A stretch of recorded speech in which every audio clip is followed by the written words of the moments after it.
Ini adalah permasalahan lain. Adapun kalau kita meyakini, selama keyakinan yang kita yakini tentang orang tersebut itu sesuai dengan koridor syariat, maka nggak ada masalah. Jadi ada orang yang beriman. Ketika berimannya ini, keimanannya ini disentuh dengan perbuatan dosa besar, maka dia dibilang orang yang beriman tetapi fasik. Gitu. Masih beriman, ya masih Islam, masih saudara kita, gitu. Tetapi secara labelnya dia adalah orang mukmin tapi ada kefasikan pada dirinya, gitu. Nah, ini yang pertama tentang permasalahan fasik. Permasalahan kedua itu adalah permasalahan kafir atau kufur, sehingga derajat dia.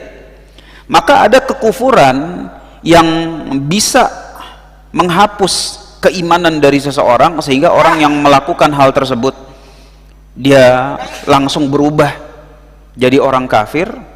Ada juga yang kekufuran dalam artian ya dia beriman tetapi ada kekufuran pada dirinya. Kayak contoh misalnya kufur nikmat. Apa iya setiap kufur nikmat maka udah bukan Islam lagi? Kan enggak. Kenapa? Karena kekafiran itu bertingkat.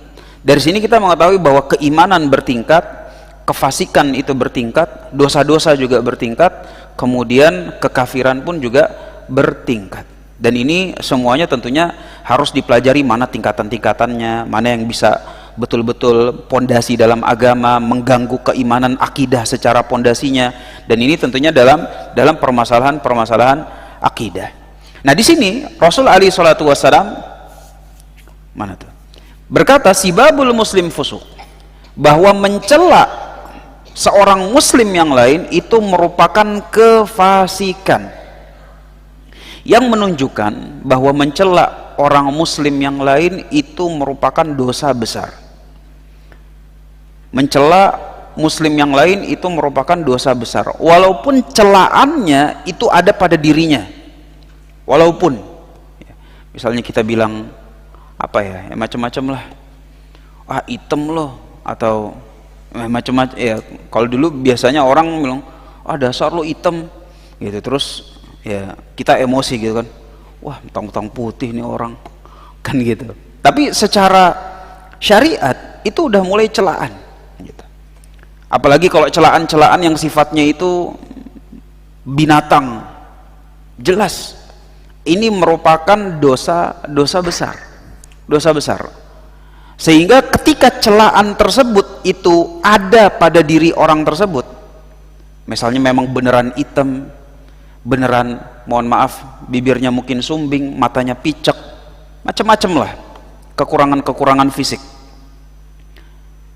atau mungkin dari segi harta, ah miskin loh, emang beneran miskin gitu. Maka yang seperti ini walaupun ada pada orang tersebut, tetapi ketika orang tersebut itu nggak suka disebut yang demikian, maka itu masuk ke dalam celaan, masuk ke dalam celaan.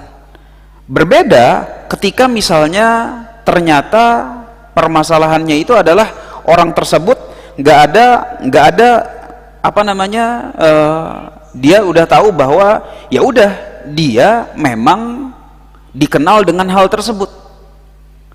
Kayak contoh misalnya ada orang, Pak mau pijit sama siapa? Ah saya mau dipijit sama yang buta tuh.